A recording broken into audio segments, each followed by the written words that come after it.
When you are speaking with a Tricare for Life individual, you want to remember what they have already. All right, so what they have when they say they have Tricare for Life, that means they have Medicare. A lot of people, when you ask them, what kind of insurance do you have? They say, I have Tricare for Life, or I have Federal Blue Cross. That doesn't necessarily mean that's wrong. It just means that they have Medicare in front of those benefits. So they have Medicare as their primary, and these entities have their benefits wrapped around those Medicare benefits, which means that if they go to the provider and they show just their Medicare card and they don't show their secondary card of their military ID or their Federal Blue Cross, Medicare will send the co-insurance or the payment that's due to the provider, that's the member's responsibility.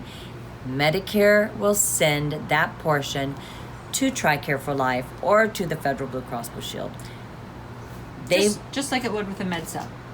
Just like it would if it's a med sub. So is Tricare for Life a med sub? No, but it is designed as a secondary to Medicare, so that if Medicare approves the cost, Tricare for Life will also approve the cost. And who can a Tricare for Life member see? Is there a military network?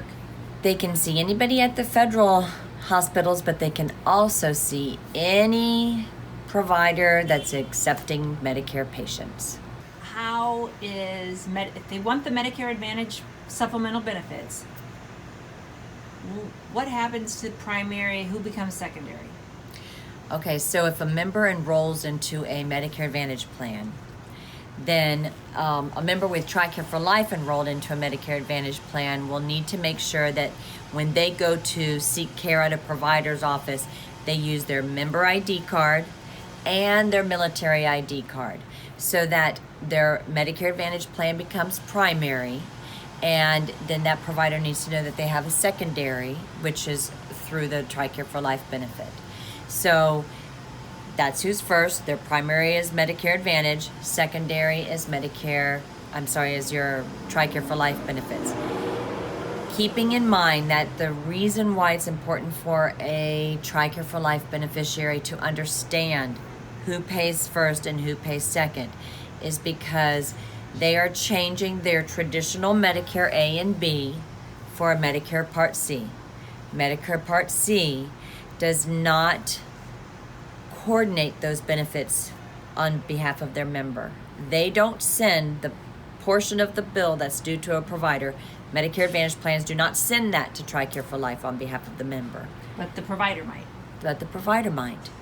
But when a Medicare person has Tricare for Life, Medicare will send that portion of the payment due to Tricare for Life on behalf of that beneficiary.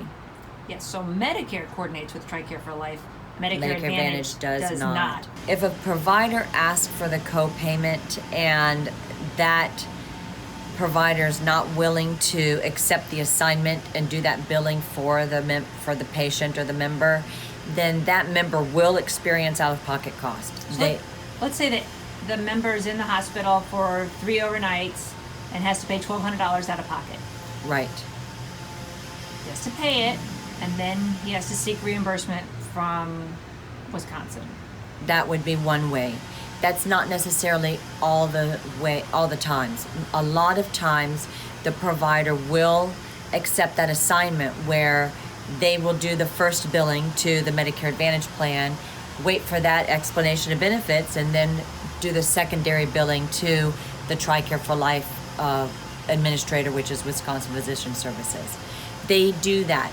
They even do that for the prescription drug cost or coverage through their Express Scripts. If they use Walgreens as a national participating provider, they will do that coordination of benefits with Express Scripts too. So that means that they could use Medicare Advantage for both their primary medical as well as their Part D prescription drug coverage. But they have to be aware of how the coordination of benefits is arranged because they are ultimately responsible for it all. I think it's very important for insurance agents to not presume what the person that has Tricare for Life benefits needs.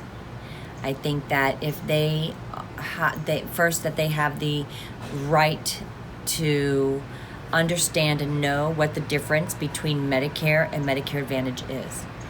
That's what you're doing. You need to let them know, here's what you can get under Medicare Advantage, here's what you have under Medicare. Let that person make the decision on if that extra coordination in the back room has to happen, and that member might have to take a further step than they are doing right now. Don't presume that that's not worth it to that member. And that's what a lot of agents are. They're like, you're not going to do this. It's right. Paperwork, it's work. They presume. It's not worth the extra benefits. That's right. And the extra benefits are so attractive. And sometimes it's not just the extra benefits, it's the support that a Medicare Advantage plan actually presents over Medicare. If you think about the reason why you sell Medicare Advantage plans to people over Medicare supplements, it is because of their need.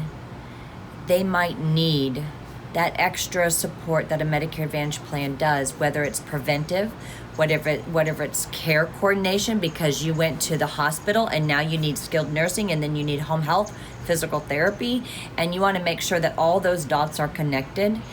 That's a Medicare Advantage plan need. And that might be something somebody needs and they have Tricare for Life to cover their cost.